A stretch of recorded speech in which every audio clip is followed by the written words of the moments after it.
Saudara yang kekasih, mari kita lanjutkan pembahasan kita tentang kitab Mazmur. Sekarang kita masuk ke Mazmur pasal yang keempat. Saya akan membacakan firman Tuhan.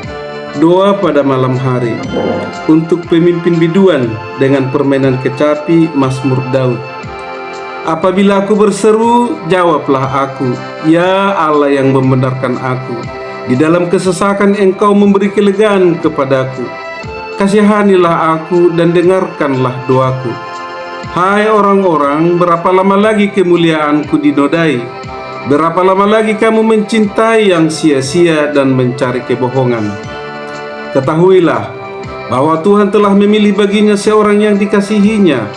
Tuhan mendengarkan apabila aku berseru kepadanya.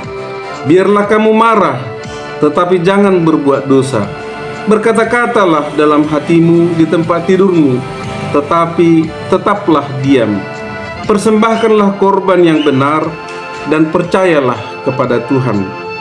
Banyak orang berkata, siapa yang akan memperlihatkan yang baik kepada kita?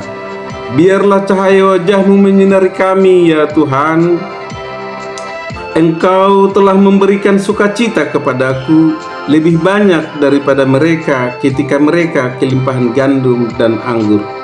Dengan tentram aku mau membaringkan diri, lalu segera tidur. Dan sebab hanya Engkaulah ya Tuhan yang membiarkan aku diam dengan aman. Saudara yang kekasih, Mazmur Daud yang sangat indah, yang sangat menyegarkan, sangat menyejukkan hati.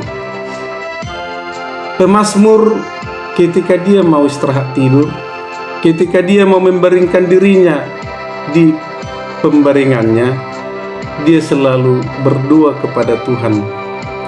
Dia selalu menyampaikan kepada Tuhan apa yang dialaminya sepanjang hari itu, dari pagi hingga malam. Pemazmur berkata, apabila aku berseru, jawablah aku, ya Allah yang membenarkan aku. Pemazmur seolah-olah mengatakan, di dalam keadaan yang saya temui pada hari ini, banyak hal yang tidak mudah kuputuskan, banyak hal yang sangat susah kulalui. Kekuatanku tidak seberapa. Aku tidak mampu untuk mengambil kesimpulan pada perikop ini. Dalam hal ini, pemazmur berseru kepada Tuhan. Di dalam kesesakan Engkau memberi kelegaan kepadaku. Di dalam kesesakannya, pemazmur merasakan bahwa Tuhan sungguh mendengarkan doanya dari dalam surga. Saudara yang kekasih, firman Tuhan mengatakan, biarlah kamu marah tetapi jangan berbuat dosa. Pemazmur mau mengatakan bahwa amarah adalah bagian dari kehidupan manusia. Amarah adalah salah satu sifat manusia yang tidak dapat dihindarkan. Tetapi apabila kamu marah, janganlah berbuat dosa. Orang yang marah dikatakan berbuat dosa apabila di dalam kemarahannya dia sampai memfitnah, sampai memberikan tekanan yang luar biasa kepada lawannya. Apabila dia marah, dia sampai membunuh, menghilangkan nyawa orang. Itu mengakibatkan dia berdosa ke hadirat Tuhan. Saudara yang kekasih, apa cara untuk menghindarkan dosa ketika marah? Salah satu cara yang terbaik adalah mengundang Tuhan, memanggil nama Tuhan, berseru kepada Tuhan ketika kita mau menjadi marah, sehingga amarah kita itu menjadi amarah yang menghasilkan didikan, amarah yang menghasilkan pembaharuan kepada siapa kita mau marah. Apakah itu kepada anak kita? Apakah itu kepada saudara-saudara kita? Apakah itu kepada komunitas kita? Apabila kita marah, hasilnya adalah memperbaharui diri komunitas tersebut. Saudara yang kekasih di dalam nama Tuhan, kemudian dikatakan lagi, persembahkanlah korban yang benar dan percayalah kepada Tuhan. Apa itu korban persembahan yang benar? Kalau ada persembahan yang benar, berarti ada persembahan yang tidak benar.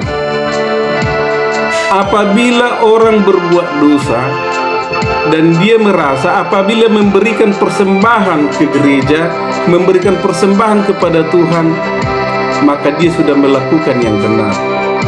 Tidak, saudara.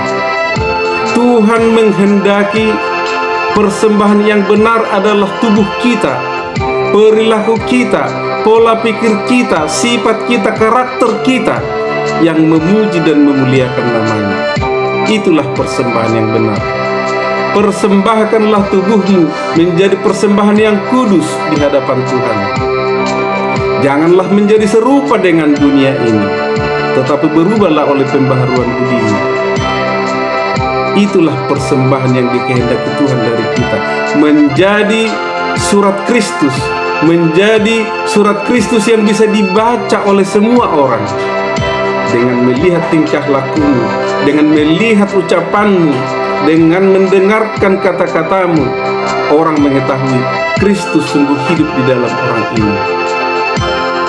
Kemudian saudara yang baik, apabila kita telah menyerahkan semua apa yang kita hadapi pada hari sepanjang hari itu, baik itu sukacita kita, baik itu pergumulan kita, baik itu hal-hal yang menggembirakan kita, maka kita memuji dan memuliakan namanya.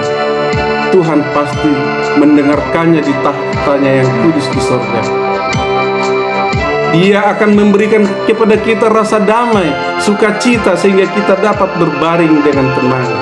Sehingga di dalam tidur kita, Tuhan memperbaiki kehidupan kita, Tuhan merefresh pribadi kita, sehingga kita semakin hari semakin kuat di dalam Tuhan. Tetaplah percaya, Tuhan memberkati. Amin.